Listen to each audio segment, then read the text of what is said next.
Mesdames et messieurs, où que vous soyez, bienvenue dans le rendez-vous de la rédaction. Tout de suite, les titres de ce journal. Reculade, prise de conscience ou respect de la sacralité de la Constitution, les opinions ne manquent pas dans l'appréciation de la décision du chef de l'État de maintenir son mandat à 7 ans malgré la promesse de réduction. La rédaction du groupe Médias du Sud ouvre une large fenêtre sur ce dossier au cœur de toutes les conversations. Puis, le dossier de la semaine s'intéresse aujourd'hui à la problématique de l'état civil dans le système éducatif à Ziguinchor. En effet, des chiffres alarmants font état de milliers d'enfants qui risquent de ne pas se présenter au CFEE faute d'extrait de naissance. Le survol de l'actualité internationale sera le dernier élément de ce journal. Le développement, c'est juste après ceci.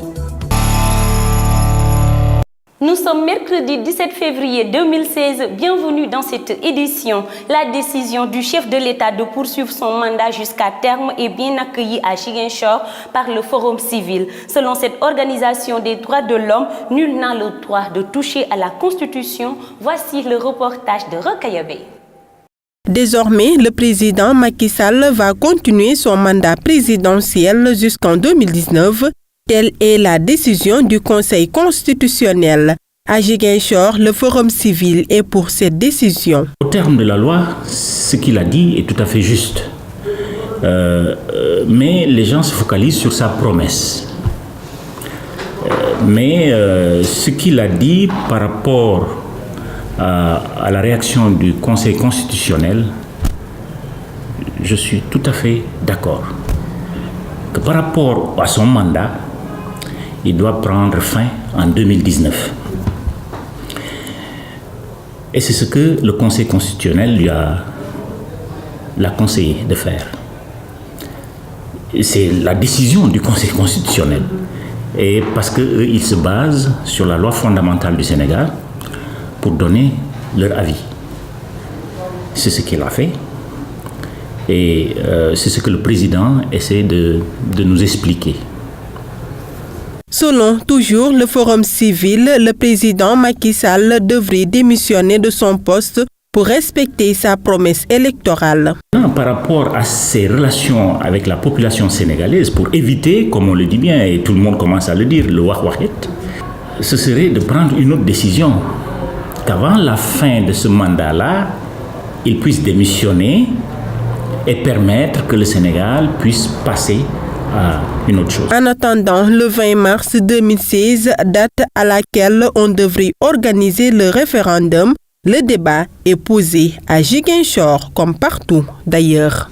Restons sur le même registre. Pour gagner la sympathie des Sénégalais, le président Macky Sall avait promis à la nation de réduire son mandat présidentiel de 7 à 5 ans. Si les Sénégalais doivent se prononcer sur la révision constitutionnelle à travers un référendum, il reste que la réduction du mandat présidentiel en cours n'est plus d'actualité.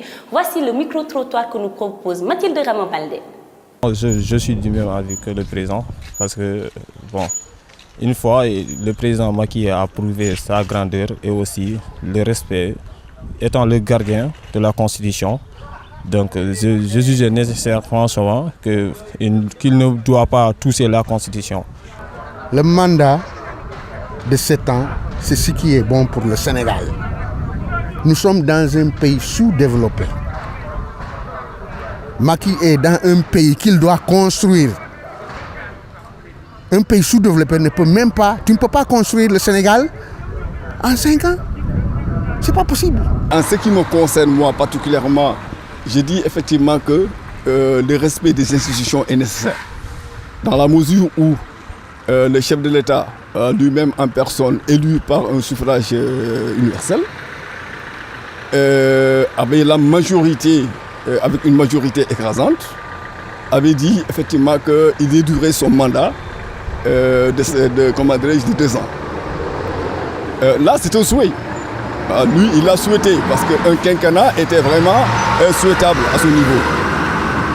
Mais le Conseil constitutionnel, à son avis, a décidé autrement et pour lui, il ne pouvait que s'en tenir à cette décision du Conseil constitutionnel. J'alloue vraiment son courage. Le référendum, ça se dit comme ça, et vraiment, moi, je pense que c'est même pas ça, c'est de l'argent.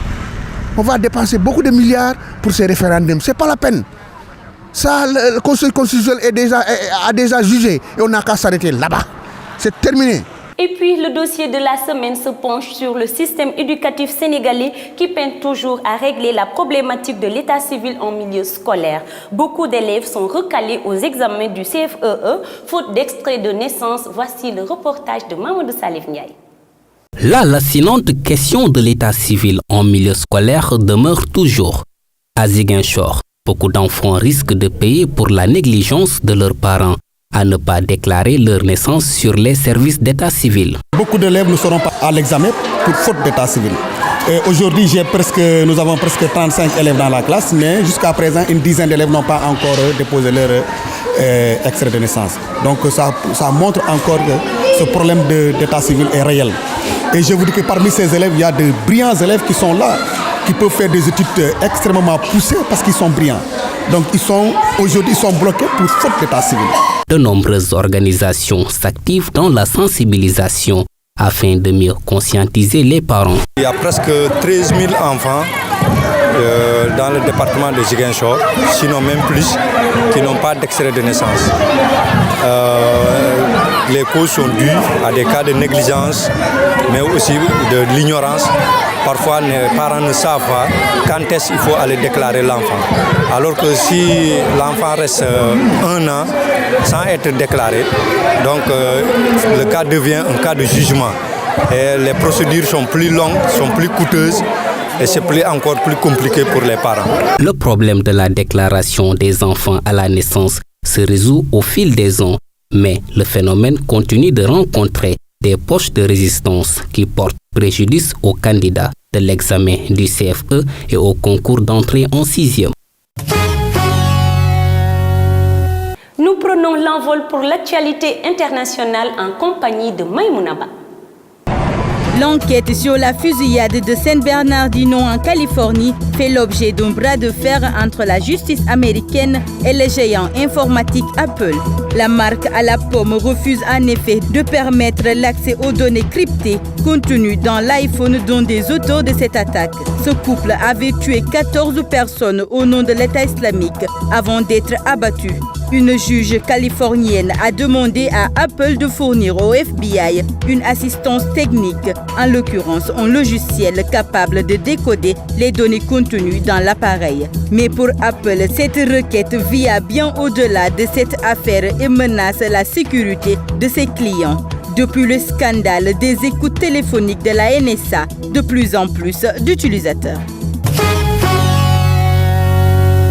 L'espace Schengen est la belle idée de libre circulation des personnes et des biens dans l'UE. Et ce que c'est fini. L'Autriche, qui veut freiner l'entrée des migrants, annonce l'introduction prochaine de contrôle à 12 points de passage de ses frontières. Une mesure qui sera catastrophique pour l'économie. Selon ce transporteur, sur les 12 points de contrôle, 3 se situent à la frontière italienne. 7 sont frontaliers de la Slovénie et 2 de la Hongrie. La ministre autrichienne de l'Intérieur s'est rendue sur l'un de ces postes frontalières qui doit être sécurisé. L'Autriche va imposer un quota journalier d'entrée de migrants et elle n'acceptera pas plus de 37 500 réfugiés en 2016 contre 90 000 en 2015. C'était l'essentiel de ce qu'il fallait retenir. Nous vous donnons rendez-vous demain sur www.gms.sn pour la suite de l'actualité. La vie est un combat et chaque jour est une bataille.